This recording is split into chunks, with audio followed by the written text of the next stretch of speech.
বন্ধুরা, কাঁকড়াগুলো আমি কেটে পরিষ্কার করে নিয়েছি। কাঁকড়া দিয়ে আমি শাপলা রান্না করব। কাঁকড়াটাই আমি নুন হলুদ মাখিয়ে নিচ্ছি। দিচ্ছি পরিমাণ মতো নুন, পরিমাণ মতো হলুদ দিয়ে কাঁকড়াটার সঙ্গে ভালো করে নুন হলুদ মাখিয়ে নিচ্ছি।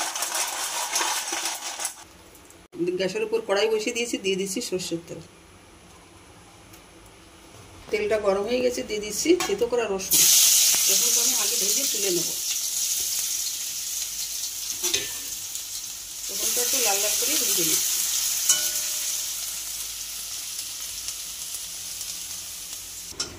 রসুনটা আমার ভাজা হয়ে গেছে, আমি এখন নামিয়ে নিচ্ছি।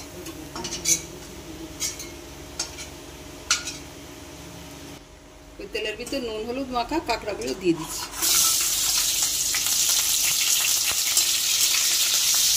কাঁকড়াগুলো আমি লাল লাল করে ভেজে নেব।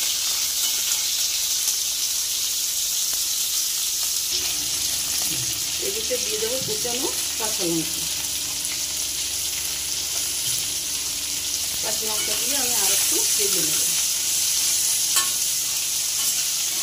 কাঁকড়াগুলো আমার ভাজা হয়ে গেছে, এই দেখুন আমি লাল লাল করে ভালো করে ভেজে নিয়েছি। এখন এর ভিতরে দিয়ে দেবো কাঁকড়াগুলো সিদ্ধ করার জন্য অল্প জল।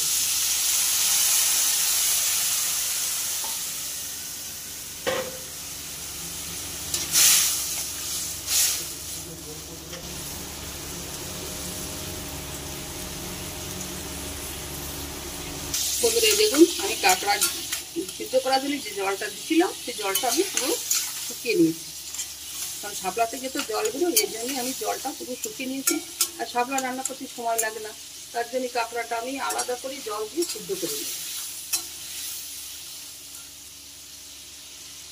এবার দিয়ে দেবো আমি শাপলাগুলো কেটে ছোটো ছোটো করে পিস করে নিয়েছি। এখন দিয়ে দেবো এই শাপলা কাঁকড়ার উপরে।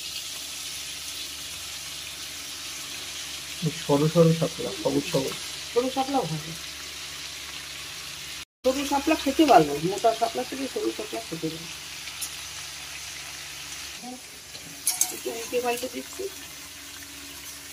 একটু ঢেকে দিলে জলগুলো রেজানি ঢেকে দেবেন, মানে শাপলা থেকে পুরো শাপলাটা প্রচুর জল আছে, শাপলা থেকে জল বেরোবে, মানে ঢেকে দিলে আরও জল বেরোবে। দেখুন বন্ধুরা, কতটা শাপলা আর কুমে কতটুকু হয়েছে। এখন দিয়ে দেব পরিমাণ মতো হলুদ গুঁড়ো। বেশি হলুদ দেবো না, কাঁকড়া মাখার সময় হলুদ দিচ্ছিলাম, তাই কম করে হলুদ দিচ্ছি। আর দিয়ে দেব পরিমাণ মতো নুন। আর এখানে রসুনটা ভেজে তুলে রেখেছিলাম, সেই রসুনটা আমি দিয়ে দিচ্ছি। শাপলা কখনো আপনারা প্রথমে নুন দেবেন না, কারণ তাহলে নুন দেওয়ার পরে শাপলাটা ঘেটে যায়, এজন্য নুনটা পরে দিতে হয়। সবকিছু একসঙ্গে আমি ভালো করে মিশিয়ে নিচ্ছি। বন্ধুরা দেখুন কত সুন্দর হয়েছে শাপলাটা। শাপলাটা আমার রান্না হয়ে গেছে। আমি এখন না কাঁকড়া দিয়ে শাপলা রান্না করলে না কালারটা এরকম হয়, খুব সুন্দর হয়, সেই হয় কালারটা। আমি এখন নামিয়ে নিচ্ছি।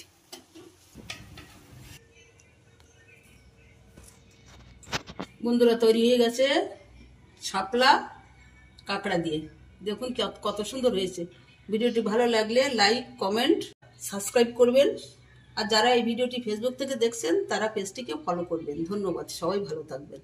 দেখা হচ্ছে পরের রেসিপিতে।